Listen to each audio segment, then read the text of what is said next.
All set? Okay, everybody. I'd like to welcome you to an evening with your PHRF committee. I know I've seen some of the people have logged in. We've got a varying amount of skill levels, and some people have been in the sport for a long time. We've got a few people that have been just started with us, and I wanted to welcome you. Tonight, I've got myself. I'm Rick Sinclair. I'm the chairman of the PHRF board. We also have on with us member Richard Royce. Goes our Rick Royce. He is a professor at Webb Institute, and we also have Alistair Duke on our as well, and he will also go through some of the rules that pertain to the PHRF 2021 season. So we've got our opening slide here, PHRF, and a little below it, it says KISS, and we all know what that stands for. Keep it simple, stupid. And that's kind of what we are about. We are the simple rule that has we're trying to be not too complicated with our rules and how we get your rating and how we govern everything. So Cynthia, can you start us off on the first slide? So this right here, we have a new PHRF committee member, Paul from Pequot, and he came up with this, and I just thought it was kind of funny because he's new to the team, and he's basically said PHRF is not a one-size-fits-all formula concocted by a secret team of wizened fogies that meet once a year in a smoke-filled room somewhere in Europe or some other part of the globe to laugh at people who own boats and see if they can get owners to buy new ones on the off chance that'll be faster than the formula says it should be. I just wanted to add this as a way to start off because I thought it was a nice, interesting thing from a new member of our committee. Cynthia, next slide. So basic concept, this is just some basic things is actual performance in regional races. Our one region on the left, is J24 is about to sink if we saw a few further pictures. And then we've got this classic schooner on the right in drifting conditions. Next slide. And again, the waves over here, flat water, other places out. You can see this J105 is launching off a wave. Yes, we do see a lot of both Long Island Sound, but I guess predominantly Long Island Sound does have lighter conditions. Next slide. So what is our goal here at PHRF? Our goal is to fairly rate dissimilar designs. We go through and we really think, we really think about what these dissimilar designs are. We have everything from, I saw that Hero's on here with his classic Sparkling Stevens, and we have Mr. Nye is on with his Olsen 30 from the early 80s. We've got J35s, and then we also have a lot of new sport boat designs. We've got Beneteau 36.7s, and we have full-size cruising Beneteaus and Hanses that we are trying to figure out how to get all these boats on the line together, rate them as fairly as possible, and not leave any one of these out because they are because it's a different, it doesn't fit the rule. So next thing we've got providing a simple rating process. Part of this is you don't have to get your boat measured. We do ask you to get a few sails measured to make sure that we've got some spinnaker measurements so that we know what the sizes of the spinnakers are, because that fits in some of the rules that have had to morph over the years.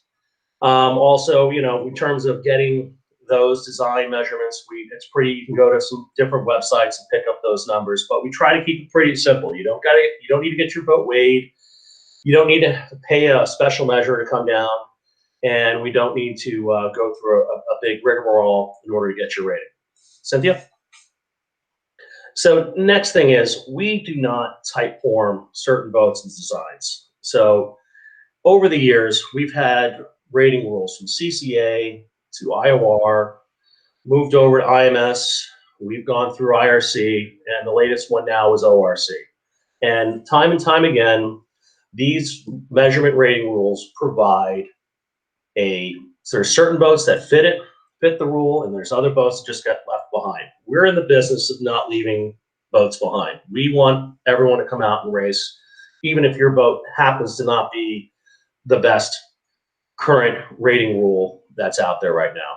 I know several years ago we had IRC that took over. All of a sudden, a whole bunch of boats were instantly obsolete, and they weren't meant to be obsolete since they were just local boats that have been around for 20 years. And we're not sitting here as a rule that's telling you to go out and build a brand new boat to maximize that performance. Cynthia? Next, and I know some of you are not always happy with the rating of your boat, or you think you don't like your competitor's rating. We do, instead of having a process to review the ratings, it's very simple. Basically, if you don't like your rating, come to the committee, present to the committee. If you don't like your competitor's rating, which I wish we would see more of, we see a lot of chatting at the cocktail party after the race about how, oh, we don't like this boat's rating, oh, this is so terrible, but then nobody steps forward. The only way we can help bring boats to get their ratings better is for people to step forward and actually, put their name behind it and say, I don't think that boat is rated right. Or, I guess nobody ever comes and says, man, that boat could use a little help. No, we never get that one. But if someone does need help and is like, well, we've done everything to our total boat, we've never been anywhere but last, and I've got the best bottom in the world, best sails, everything, and we definitely listen, and we definitely move ratings. Sometimes they're in the direction you like, and other times they're not in the direction you like. But we try to be fair across the board, and but what we are not is we're not a rule that's going to tweak the formula to try to fix something. Cynthia? So another thing about PHRF and our goals is to be accessible to all levels. We are trying not to be a rating rule that says you are just for the best of the best of the best sailors out there. We want everyone to come out. We want to be there to help in your top level sailing, but we also want to be there so that you can run your twilight racing, whether it's Tuesday breakwaters, Wednesday nights at Captain's Harbor, Can 1 on down at in New Rochelle. We want the docks to be cleared. It doesn't matter if you're sailing a Catalina full of books down below, and I get it, you're probably not going to be winning the race, but we are a rule that you can get into your boat, get a rating, and come out and join the fun. And who knows, you might take a few of those books off the shelf, and you might clean up the bottom a little bit more. Cynthia? And the last bit is we've all been out there, and part of PHRF is, especially when we use time on distance, it's just easy to know where you are in the race course. It's easy to calculate the results. You know where you are against your competitors. A lot of these new rules have different wind ranges. You have no idea what the committee is going to use. If you thought it was blowing 12, they decided it was blowing 15. And then between that and the time on time, you have absolutely no idea where you are in relation to your competition. So that's another bit about it. And this all goes back to the title of this, Keep It Simple, Stupid. Next. So this is just another thing from one of my new PHRF members as well on our committee. He just came up as like, PHRF takes the actual results of boats sailing around Long Island Sound and works to calm the turbulent waters of yacht handicap. That's another quote that came out of one of my committee members I thought was just nice to add to the meeting. Cynthia?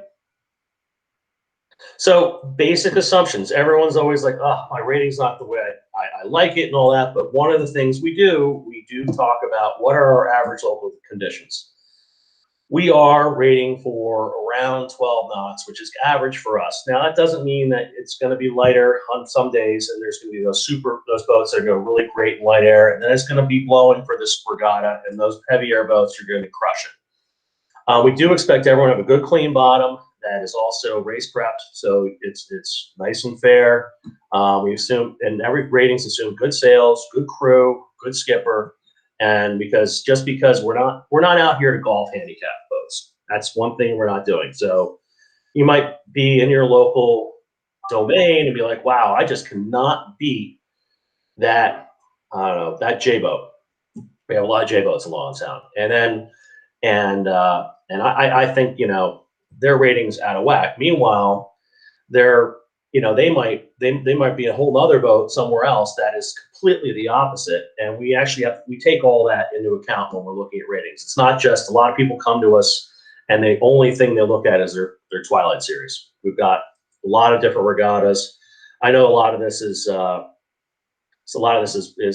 given to some of the people on here, but this is pretty much for everyone. Cynthia? Next, so this is basic, and is how to get a perf rating certificate is obviously you go to wireaidlas.org, click join or renew. Most people I see on here will be hitting the renew button. You get to select your level of support that you want to provide and join the YRA. Then next, you fill out your form, and for some of you advanced people, you can go through those regulations and you can go line item by line item and see how these affect your boat. There might be some things in there that like, wow, I missed that. I should be taking advantage of that. You know, I might have a regular spinnaker pole and I race non-spinnaker races, and I only use my regular spinnaker pole, so I should have checked that +6 box a long time ago. 9 times out of 10, when I talk to people, nobody's actually read all the rules. Now, there's a handful of people on here that do read the rules, maybe too much. Next, in our news section on the bottom of our website, I know we've had a few growing pains with our new website, but it's getting there. There is an instructional video for filling out your cert for all you newbies that are out there. Last, if you're new to this and you're just trying to figure out how to get those numbers in there, and man, I have no idea what the actual draft of my boat is. I don't know what the beam is. If you go to sailboatdata.com, 9 times out of 10, if you have a production boat, you will find those specs for your boat. Next.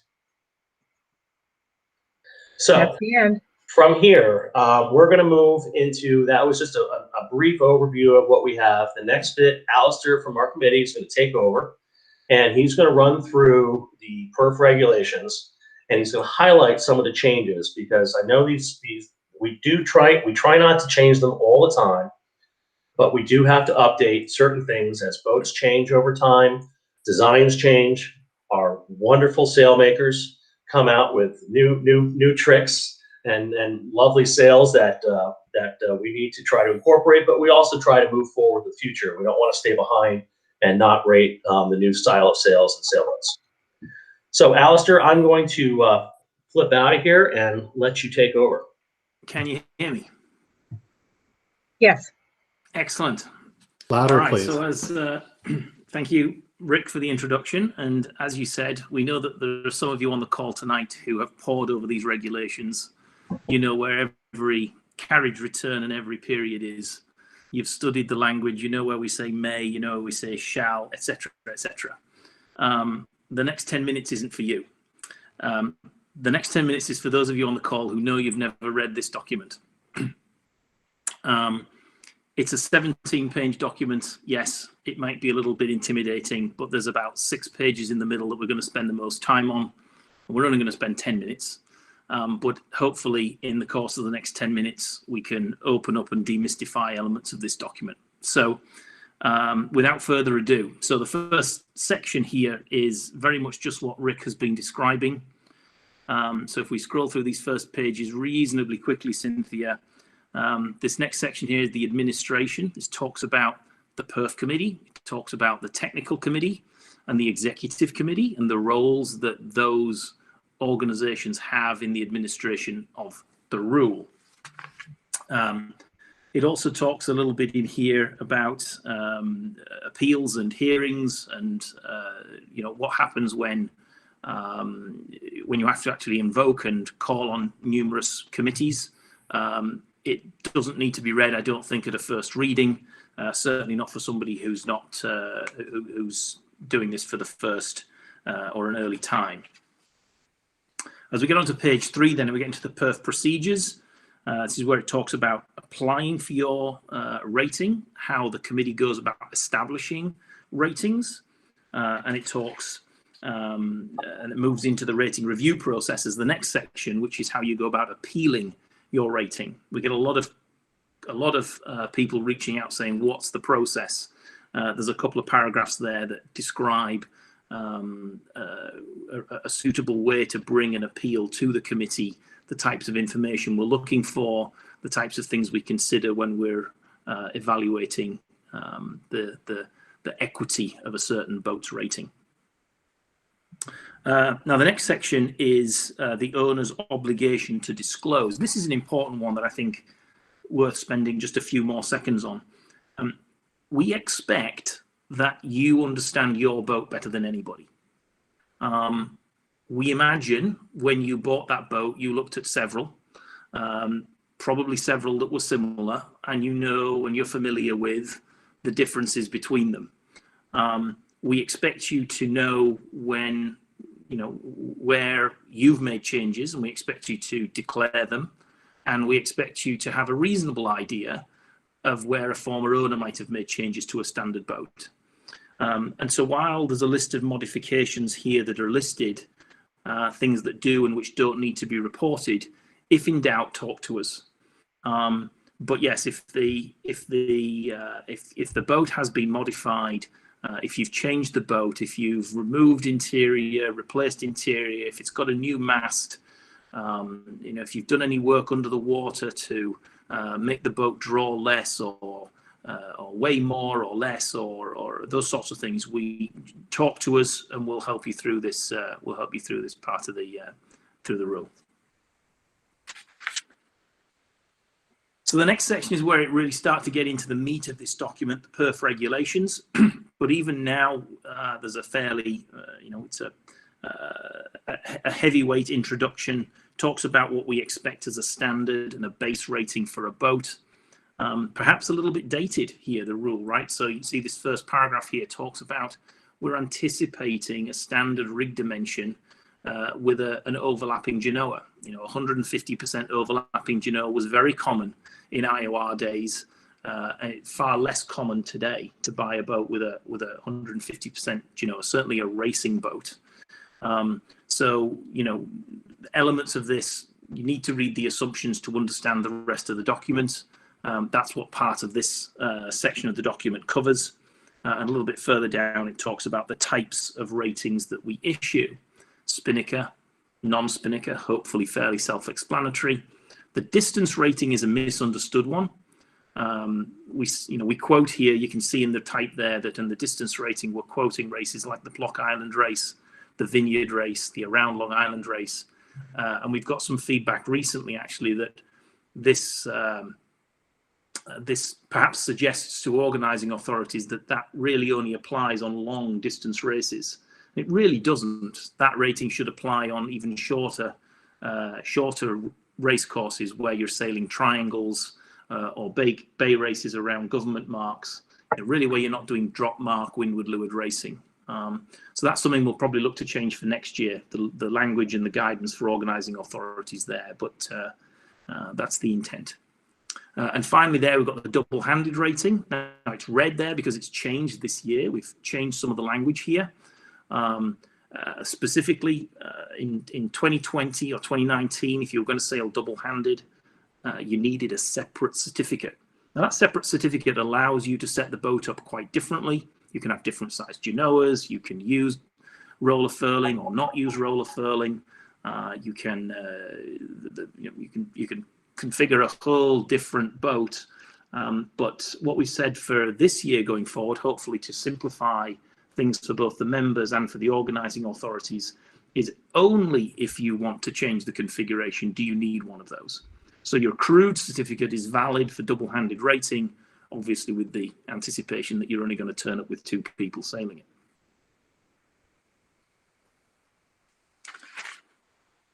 So then we get into the handicap adjustments, and as Rick said, this is the section of the document that starts here where you can really start to determine how, if you do modify your boat from the standard factory model, how the committee is likely to adjust your rating. The first section here hasn't changed materially for many, many years. And again, it's based around a big overlapping genoa. And as it gets bigger and the boat gets more powerful, then the rating gets faster. So we're removing points from the rating. And as it gets a smaller jib to a non-overlapping jib, we're anticipating the boat being less well-powered. And particularly in a light wind venue like Long Island Sound, we would anticipate that makes the boat slower. And hence there's a graduated scale there. You can see the boat gets slower. A couple of changes here in terms of batten configurations, and the definition of a non-overlapping boat, which are those boats with jibs only. Increasingly, we're seeing these boats constructed with shrouds that go right to the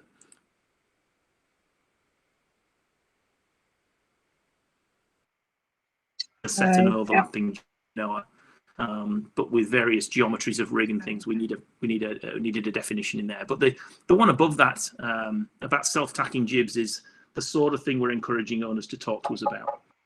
So if you've got a height boom, some sort of self-tacking jib arrangement, they're almost never fitted to a boat for performance reasons. They're always for convenience reasons, and they don't.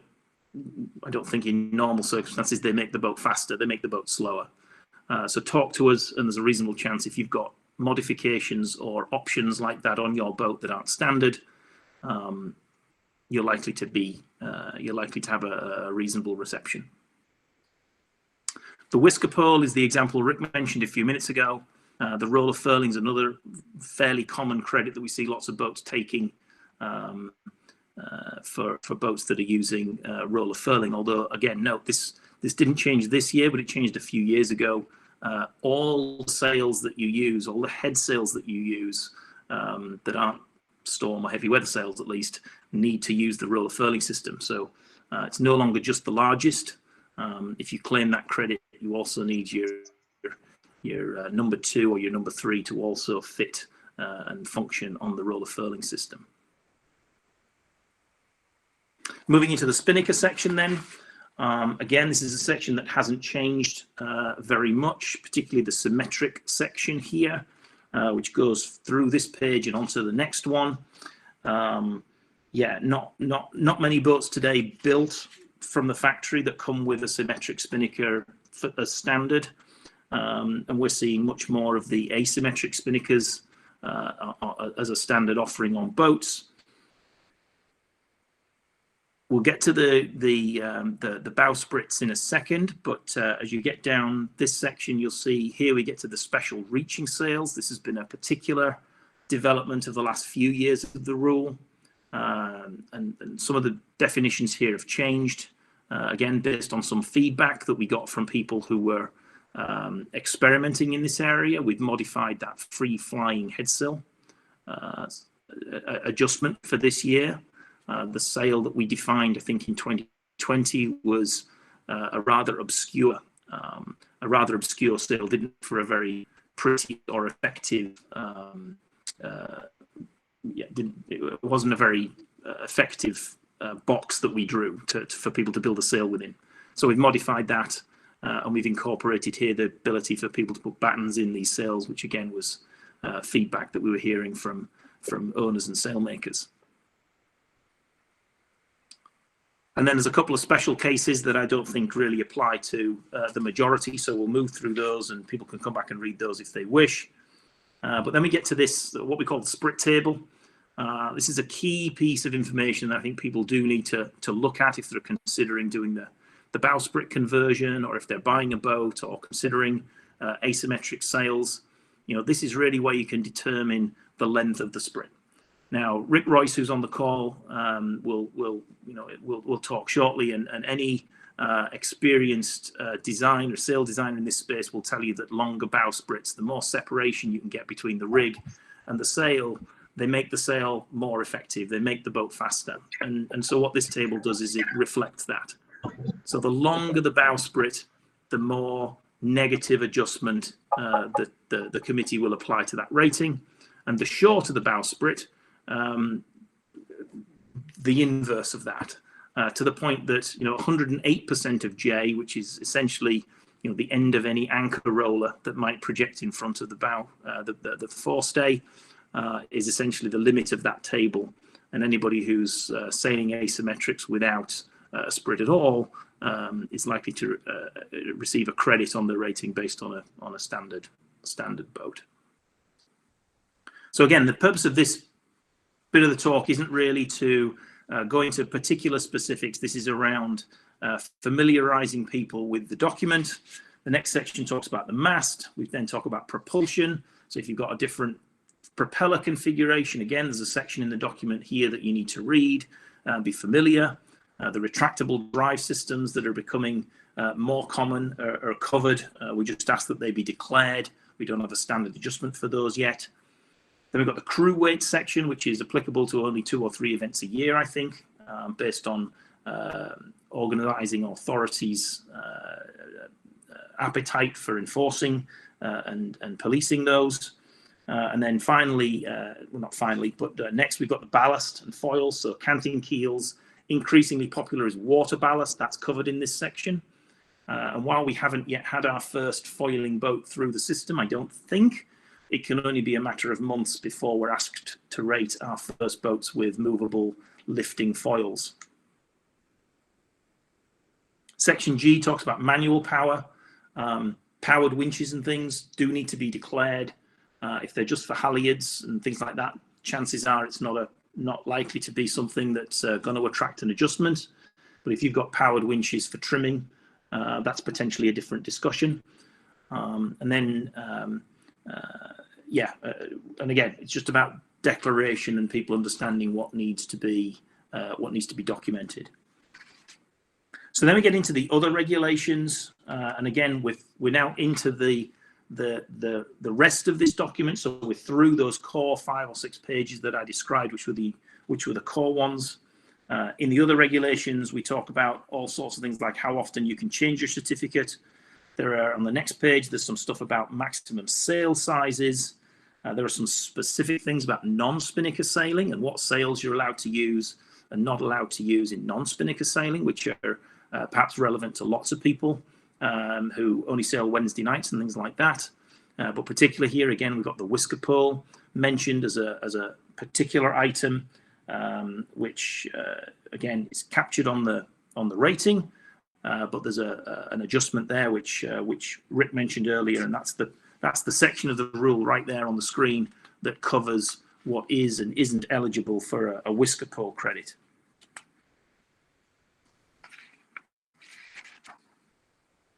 And that essentially wraps up the rule. It's not that intimidating. Yes, there's a lot of abbreviations, some of which are covered here on the definitions page that Cynthia's scrolling through right now. And then the final couple of pages are a couple of diagrams to help people understand what it is they're declaring on some of the fields when they fill in their certificate. And on that last page, some graphics to help explain those reaching sail, the differences between some of those reaching sails. And finally, the very last line there on this page is worth a mention as well. So these reaching sails that we covered back in the as an extension of the asymmetric spinnaker definition. Most people, I'm sure, on the call realize that the limit of a spinnaker to be defined and measured as a spinnaker is a 75% mid-girth. It's a ratio of the foot to the middle of the sail. We're not using that 75% as a cutoff for declaration. The reason for that is it's very, very hard for any of your competitors to tell the difference between a 75 or an 80 or an 85% or a 70 or a 65% sail. And so what we're asking is that anything that's remotely in that range, so anything under a 90% mid-girth ratio is something you should declare. And you've nothing to fear. We're not penalizing legal spinnakers, but we are looking to try and ensure that there's transparency for both yourself and for the competitors out there, and that all of these reaching sails, the cruising code 0, the genuine code 0, the tweener, and these free flying head sails, that they're all properly declared and that everybody is being sporting. So please don't miss the fact that that number there, 90, isn't the 75% of a code 0. You are obligated to declare all of those, so please do. It's not there as a gotcha. It's there to try and make sure that the sport is transparent and nobody's left wondering, is that sail legal or not on the race course? Nobody likes to have those conversations, so it's best to put your cards on the table up front and have it included on your rating certificate. You're on mute, Rick. I can see your Allison, mouth thank you moving. very much for that lovely overview of the rules. I'm sure everybody was just thrilled to go through them, but it's something that I think is really, really helpful. And for some of you who might have that have read them all the time, you might have found something new in there. And for some of the beginners, it was just a good overview of what's there, and also seeing the changes happen, and changes do happen as we're trying to not have PHRF become an antiquated thing. We're trying to move forward and keep it very relevant for all levels of racing. We're going to move this into a time where, if anyone, we've got time, and so we're here to open it up for questions. Obviously, we're not going to be fielding questions about why my rating is this way, or I don't like my rating. Well, we can handle those at the next PHRF committee meeting, or complaining about other votes. But if you'd like to have some good dialogue on, please type in a question to Cynthia. Cynthia, would you like to just give everyone a little instructions on how to type their question, and then you can forward it over to So up me. in the upper right-hand corner, there's a three little icons. There's one with the people, and then there's the little message box. If you click on that, that will open up the chat box for you. Just type your question in there, and we'll relay it on to Rick. You do have one in there right now. Someone would like to know please define good sales. So good sales, you know, that's a very broad term, but we basically assume that on a typical PHRF program that is around Long Island Sound. Yes, we have Grand Prix programs that replace their sales every single year, but a typical PHRF program will have probably no sale that is older than 3 years old, or at least has a certain amount of hours on it. Obviously, everyone's mains and J1s on Long Island Sound get used a lot more than their number 3. So their number 3 does not get, probably might go up once or twice a year for some programs. It might not go up at all for others, and it might go up a whole bunch for different programs that might do the fall series. So, but good sales are they've got their intended design shape to them.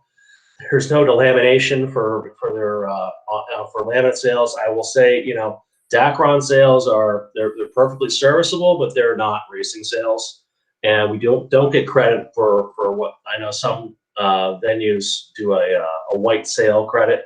We don't have that. We're expecting your boat to be in racing condition, and that they are the foil that they were designed to be. There is another question from Richard. What are the ways by which you establish base ratings? So we go through base ratings on a lot. So say we have I'll use an example that we just had a couple new boats that came through, and that we haven't even seen. And we've never seen these boats ever before. So I hate to say it, but we have to take a stab somewhere in the dark, but we try to make it a very educated stab. So we go through design parameters. We go through all the specs. Rick Royce, who's on our committee here, also talks to a lot of, he's a naval architect, helps to talk through a lot of those aspects of the design with us. We also go through past results that are all over the country, whether we see, you know, ratings that were reflected in Key West, races that were even in Europe. We have some boats that that have never even hit the shores of the United States. And so we go and we search out races in the UK or France, and look at how they race. Yes, they might be racing under IRC, but we can tell that there are other boats that they're racing at that are the same boats that we have here. And that helps us draw it down into a designated area.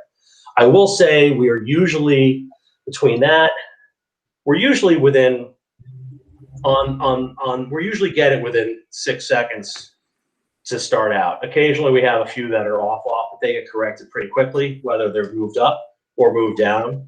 But we usually get it pretty close to start off, but that doesn't mean we nailed it on the head. You know, that's June Kendrick's been on the committee since the beginning, and she has a lovely little quote saying that your rating is set in jello, and it's very true. It's not a permanent item. Like if you had gotten your boat measured for IRC or ORC, that this is what your rating is, you like it or not, that's what you got. So and that's where we use more data. So then you show up with a nice new boat or a used boat that you that's never been here in Long Island Sound. And we try to start at a point, and then we say, go sailing. The more sailing you do, the more we can refine the rating, and the better your number will be. If you only go out and do a couple races and you don't put a lot of effort into it, and you don't practice tuning the rig, it doesn't give us a lot of data to try to hold the rating. Yeah, to add to that a little bit, perhaps, Rick, remember I'm not sure whether the questioner was targeting an initial rating or the base rating of an established class. But for a new boat, as you describe, we've never seen the boat sail, so we've got to start somewhere. But this is an observed performance rule. So we put a number out there based on the best information that we can find, and then we refine it over the course of the observed performance over the subsequent seasons. And that's why boats that have been around for a long, long time with extensive, extensive volumes of results rarely see significant movement. Thank you. I have a long question from Daniel Corcoran. We don't like long questions. I have a J109 that I frequently race on Long Island Sound Perf. I would sail Spinnaker all the time. However, sometimes our local Huntington, New York events don't have spin divisions for a race. This is much more common lately when not enough spin boats register. I would appreciate the option to certify for a larger jib configuration for jib and main races, only like 145% or 155% Genoa, to move downwind without spinnaker and not take the rating hit for my spin racing when I would have a much smaller gen. I heard that this is it's too complicated for the PHRF committee for the time being. Much like an adjustment for a larger spinnaker affects spinnaker ratings only, it would seem fair that a larger Genoa for a jib and main should not affect my spinnaker rating. Isn't it as simple as changing the adjustment for non-spin racing only for a large Genoas? When might we have that option in a future date? And then there's a follow-up question from Daniel Nye for that. Oh, Alistair, go for it. You look like you're about to say something. Well, so I'm familiar with this. This question's been asked before, so it's appropriate that we address it on a forum like this for sure. Yes, it's as simple as issuing another rating, but we've already got 4, and how many do we need and how many can we support? Right now, we're totally underwater trying to rate boats for the start of the season, and inevitably everybody brings a glut of ratings at the same time, and this is a volunteer committee.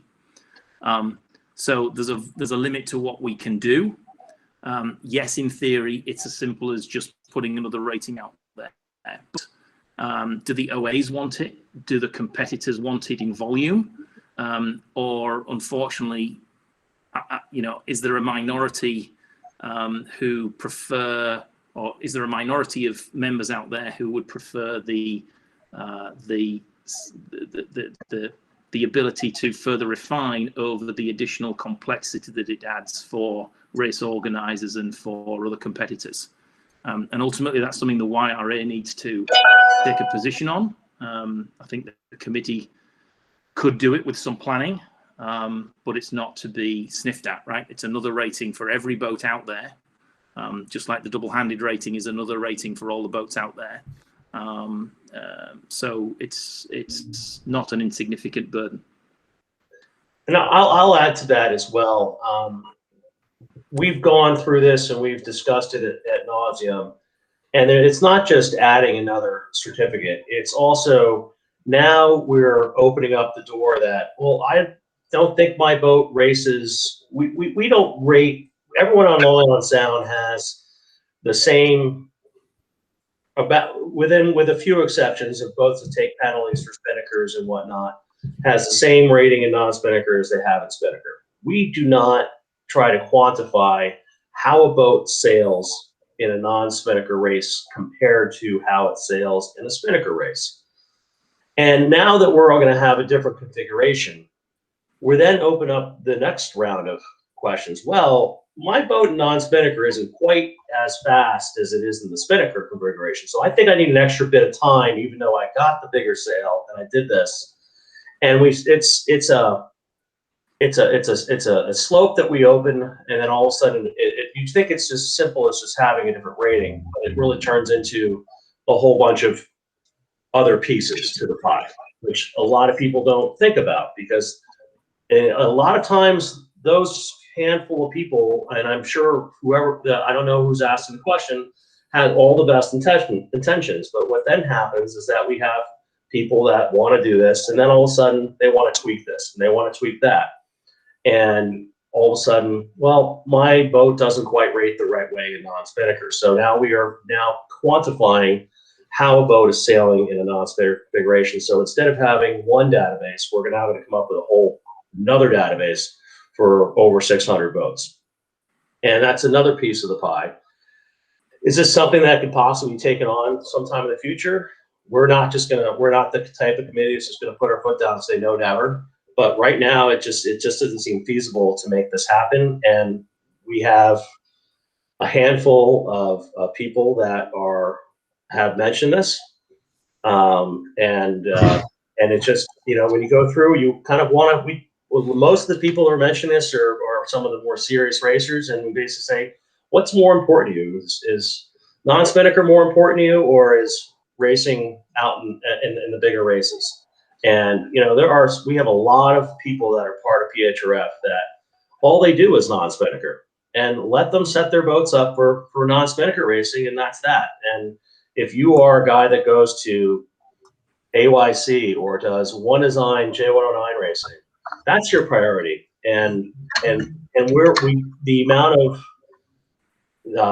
not just, it's not burden, it's there's another whole aspect, and that's why we have a technical committee of keeping track of, is everybody actually using their switch, or are they not? And the local clubs policing this. When we get down to it, what's your priority? Is it beer can racing? Is it racing at AYC? Is it doing the vineyard? Is it doing block? That's where we really kind of come down to. And we're really kind of, if you want to be the king of the hill for Twilight, then set up for Twilight. If you want to be king of the hill and win Manhasset, AYC, and YRA Perf Champs, set yourself up for that. If you want to win block and the vineyard race, set your boat up for that. That's kind of where we're at right now. Rick, do you have anything else to add?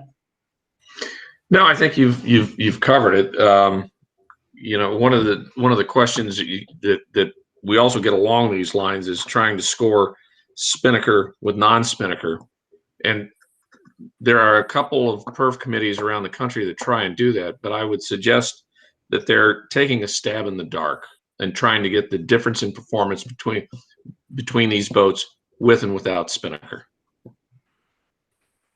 All right, Cynthia, we have a follow-up from Mr. Nye. Mr. Nye had the reverse for it. It was Daniel's question mirrors mine from earlier, but from the reverse perspective, small Genoa racing, non-spinnaker with the credit, larger Genoa racing, spinnakered the rest of the time. So I think we pretty much covered that back and forth. So then we have, tell us about the tech committee and how it works and how we should understand, what we should understand about it. So, Alistair, I'll let you weigh in right after I do a quick overview, because I think you're a little more versed on it than I am. But basically, a couple years ago, U.S. Sailing came through and made an ask of all the local perf committees that you should have a technical committee set up that will be outside of the perf committee, which is, I hate to say it, they're basically the police committee. And someone that is outside of the ratings to look at when people think that other boats are not rating in their provision configuration. YRA of Long Island Sound, as started here back in the late 70s, has been the forefront, the leader, and we were the first one to actually develop a technical committee per U.S. Sailing's recommendation. And so this committee is based to be there to be a third party to look at whether someone is obeying the rules or they're not obeying the rules. And this isn't about port starboard on the race course. This is about, you know, are they sailing with a spinnaker that's too big, or this person declare a large roach head sail or did not declare a large roach head sail? Boy, his sprit looks like it's 6.5 feet long, and he only put it on that it was 3 feet long, and that's what that committee's for. Alistair, Rick? I'd like to interject something, if I may. It's not just that U.S. Sailing interjected and asked the PHRF committees. U.S. Sailing added a rule to it and added this classification to the rule book, partly because in the past, if a boat was sailing that was not in compliance with its class rule, and PHRF is a class rule, the race committee had to file a protest, and the race committee really doesn't know the technical portion of it. So they would have to go to the measure, or they would have to file the protest for it. This kind of takes the burden off the race committee by having a technical committee. It doesn't need to be the PHRF committee. You can, in our case, we have a PHRF technical, the YRA technical committee that you can invoke if you want to, if you don't have your own.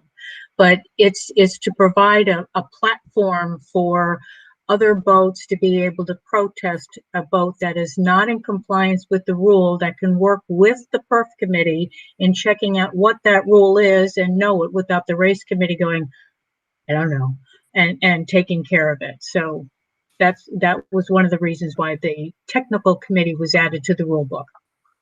And that's absolutely it, Cynthia. You've hit the nail on the head, right? Every class, every significant class, right, has a chief measurer measuring, you know, a group of people who are authorized to measure those boats, and the technical committee ultimately is PHRF of YRA. You know, that is our measurement organization, and if it comes to it, then yes, they'll be the people with the tape measures and the templates.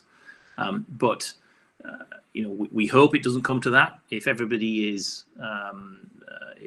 sporting and declare and friendly, then hopefully those things don't happen very often. But in the event that there needs to be a decision made, then the technical committee ultimately is authorized to be that arbiter. And I will add that Cynthia, I'm sorry. Yeah, it's one of the things that you also need to add to your notice of race or sailing instructions on who the contact person is. If you're going to invoke a technical committee, you need to put that in your sailing instructions so people know who that is to contact. Same way as if you would you put the contact who's going to be the principal race officer or who's the protest committee, you need to put in who the technical committee is also. Very easy to add that to the bottom of your sailing instructions. Most events have done it, and if anyone wants to contact any of us, we're more than happy to share that. Last thing I do want to add to this is that we are a Corinthian sport. We are out there to have fun in the spirit of sailing, and we're also a self-policing sport. And so the racing is better with people speaking up and people following the rules and moving there. If it just turns into bar talk at the cocktail party after the race, it really doesn't do any good for anybody. Okay, a couple more questions. Sure. From Hiro Nakajima, has there been any consideration given to rating different fin keel designs? For example, a very early fin keel, i.e. very wide chord and thick low aspect ratio, versus a more modern fin keel that is high aspect ratio foil. This is difficult to assess just by keel depth and weight alone. So Rick, why don't you take that, as you're our naval air architect, but you're also you've been on the committee and chaired the committee in terms of that we're not rating measurements, we're rating perceived performance. Well, First off, I mean, when we look at a boat, we do look at the keel configuration, because we have many boats that have different keel configurations, whether it's shoal draft, deep draft, centerboard, otherwise. So when we're looking at the boat, we are looking at the keel. And yes, we do understand that the keels of the 1970s are not as efficient as the keels of today. They perform differently. They have different envelopes in which they are effective. So yes, we do. And if you're talking about trying to make a change to your keel configuration, we have dealt with that with a number of different boats that have made modifications. So yes, we do. I guess other than that, I really don't have much else to say. We do look at the overall vessel when we're trying to establish a base rating. And once a modification occurs, the nature of that modification is taken into account. Alistair? No, I don't think I have anything to add to that. So I'll add to that, and the last bit is that we really don't. We're not going to take a 40-footer and like a measured rule. Like, well, this one has a high aspect thin keel, and this one has a deep keel. Those aspects are instantly being computed into the rating because there isn't a computation. We're looking at the overall speed of the boat, characteristics of the boat, perceived performance of the boat. If we don't have one that has been sailed, like a lot of custom boats, we're going to thumb through our database. So if we're looking at, so here you asked a question, you've got an S&S 50. We're going to play your rating off of some other S&Ss that are of the same generation, keel design, like a Swan 48. Which wasn't a custom boat, it was more production, and what other things have happened. There's we've got obviously we've got that Swan 48, we've got Swan 44s. I know we've got a couple other custom Sparkle Stevens from those eras, and we roll back to some of the older ratings, and that's kind of where we grab it. Even if we don't have that particular boat, we are looking, because I will say, sometimes, that those big fat different keels start so slow, and sometimes some of those nice lightweight boats, and when Long Island Sound starts doing some things Long Island Sound does, boy, I really wish I had a big wide keel to go upwind in the easterly. That's true. Thank you. From Mike Levy, have you given any thought to adding double-handed type rating for the PHRF +1 class? So we have talked about it at the YRA level, correct, Cynthia? Yes. And we have decided right now that we are holding on that, because PHRF +1 is a new thing, but we're very open to developing PHRF +1 around, because we see that it could be a nice futuristic thing. I know that a lot of people, the biggest problem these days is finding crew to sail on your boat, and not opening up your checkbook to have them come sail is the biggest problem we have. And I think it's the biggest problem with our sport in general. And part of that, you can see it, why all of these boats are moving to a sprit. I mean, I had a symmetrical boat, and I couldn't finding bow people that knew how to do a dip pull was like finding a needle in a haystack. I ended up just doing it myself sometimes.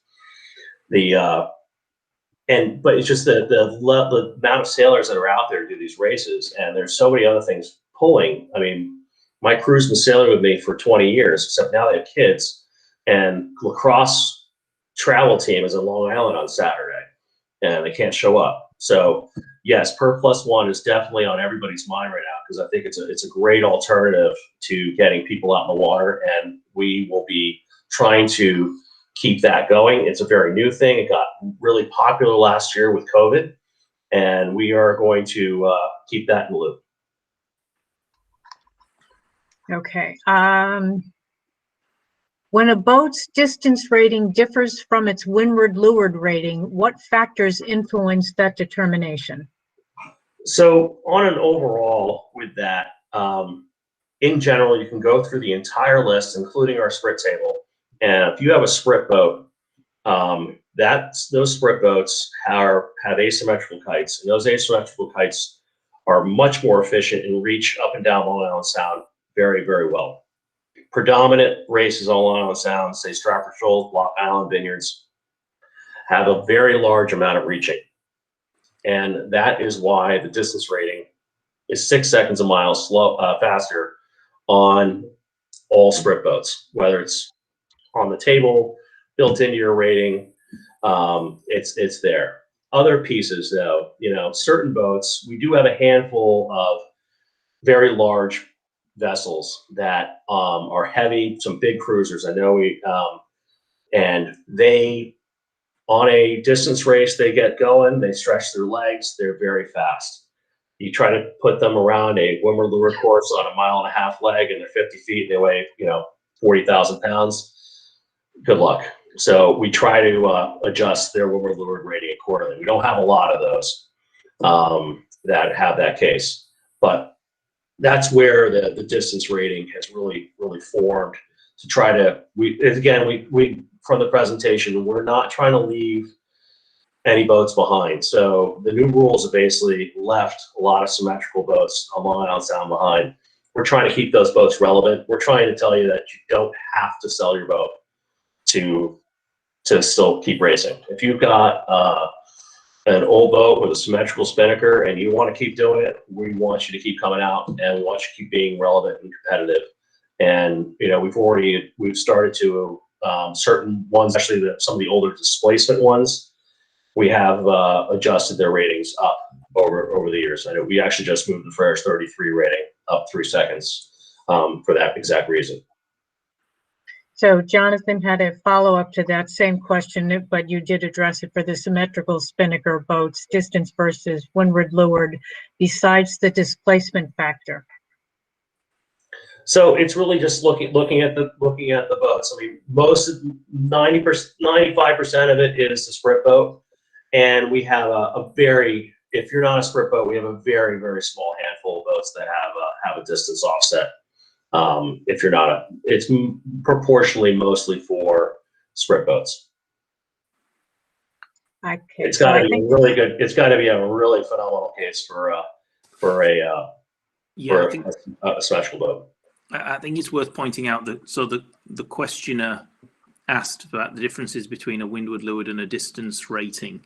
The only differences between those two ratings are whatever's baked into the base or the adjustment for sail and sprit configuration. You're not allowed to declare a different configuration for a distance racing course than you are for a windward leeward course. So it's only things that are baked into your sail plan or the fundamentals of your boat that would account for any difference.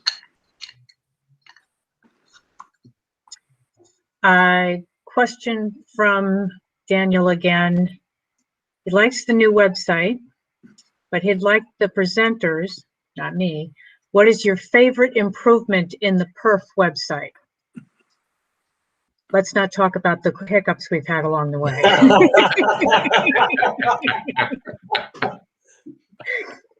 I'll let Alistair and Rick take care of that question. Well, so I'll go first. So I think it's easier to find things in the new website. Certainly in the PHRF area, we've got the PHRF racing menu, and underneath that, there's only a handful of subcategories, and I think they contain all the relevant stuff. So I think the navigation is improved. I'll say that I like the fact you can go on, hit the PHRF icon, and the minutes show up. You don't have to go digging for them anymore. I was going to say this. I was going to say the same thing. And as far as well, I see a different side of it than most people. I know I can go to look at it for the normal user, but as a handicapper, I'm always looking at a different view of it. But the thing that I think is most appealing, Alistair hit on it, is that it seems a whole lot easier to access data now. And in terms of data, I will also say that YRA, LIS, PHRF, we have the most extensive PHRF database in the country, and we let that database be open to everybody, and we are very, very good about it. You try to start looking at some of the other PHRF websites around the country, and it's pretty awful. We definitely set the standard here, and we work really hard to make that standard a reality. I'm going to interject a little, sorry. When we developed this site, one of the things we planned on doing right off the beginning was getting rid of the coupons. And the coupon on the old site was because it was basically two different programs. You had the website that didn't talk to the handicap program. So we were able in this site to meld the two into one site. So you no longer have to redeem a coupon in order to get it to go talk to the other program. So that was key. That was our biggest thing we wanted to do. But talking about finding things and referencing our database, now that the new website, we have Google Analytics hooked up to it, so we can see who's hooking on to from where and what pages that they're looking at. And one of the most popular pages and most active pages is our base rating page. And they're looking at it from all across the country, but they're not just across the country. We get people looking at it in England, in Hawaii, in Alaska. We've got some developers still working on it, so we do get Pakistan and Dubai and China and stuff on there. But we do get hits from all across the country, people referencing our base rating information. The second most popular hit, and actually some days it's higher than the base rating one, is our calendar, which we had a static calendar on the old website that we couldn't populate at all. You just were able to look at the calendar dates. You couldn't put any information in it.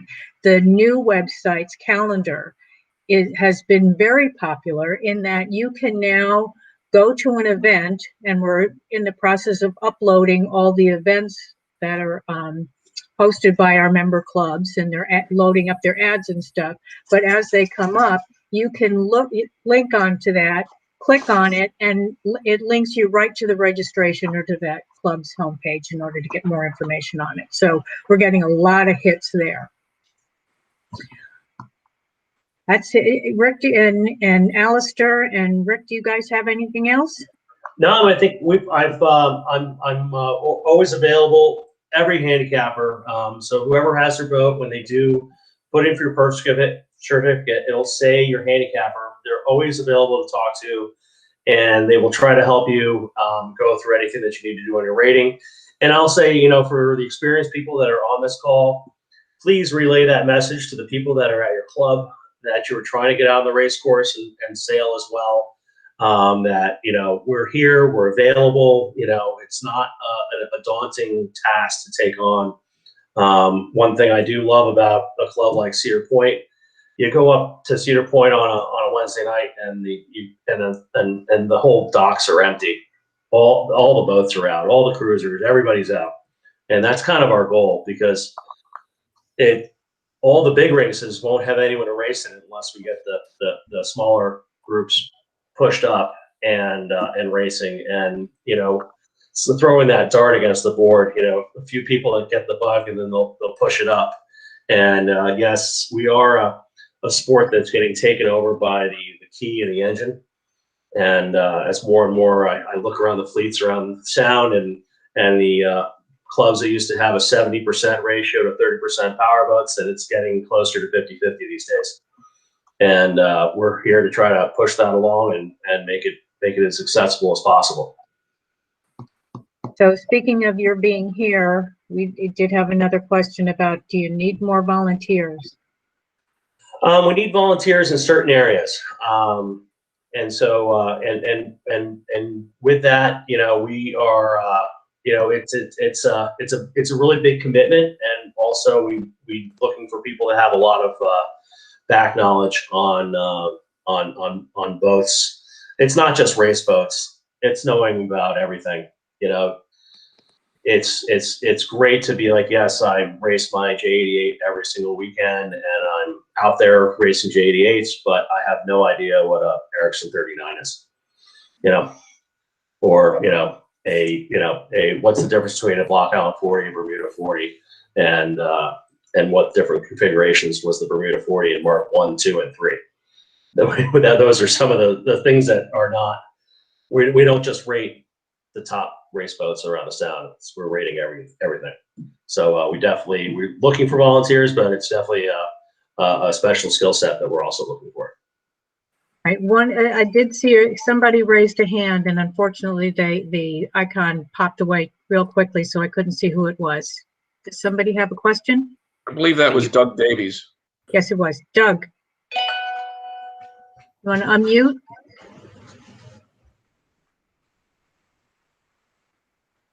Doug, can you unmute? Doug, we'll listen to you.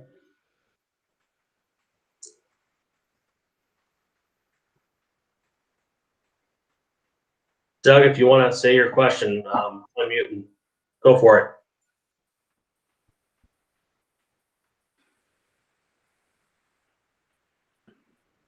So I thought I Nope. saw a raised hand from William Denslow as well earlier in the call. Did you have a question, sir? Bueller? Maybe not. Nope. I think Bill Denslow already left the meeting. Oh, okay. No? No. Okay. No, I don't have any. Thank you. Dan Corcoran, you raised your hand? Yeah, I just want to qualify on that question I asked earlier. I wasn't proposing that a new certificate be issued. Just that, as in, if I get a larger spinnaker and I take a 3-second penalty, it only applies to spinnakers. If I was to get a larger Genoa for jib and main racing, because, you know, a 109 does really poorly downwind without its spinnaker, that would only apply to the jib and main section of the standard certificate. That was what I was asking for. The rest of Right now, we don't have the field available for a second jib rate, jib measurement. But I know that that's not probably a satisfying answer, but we just simply don't have that capability currently. All right. Well, if you could just consider it in the future, like our local fleet, we're having less and less spinnaker boats, which causes the spinnaker boats to have to drop down the jib and main. I think it might be a problem in other fleets as well. Thank you for your future consideration. Any other questions? All right, well, I'll say thank you very much. Wait, Rick, sorry. Grace? Grace Pepper has a hand raised. Well, this is going to sound like a male Grace Piper. It's actually wife's ID. That said, I want to offer on behalf of all of the attendees a truly expression of gratitude. Thanks for all you do. Super difficult job. Appreciate that it's volunteer. Be tough to do to get paid, but to do it getting paid, forget about being volunteer. So thank you. And I think you guys do an awesome job. Well, thanks. It's good to hear that. Really, thank you.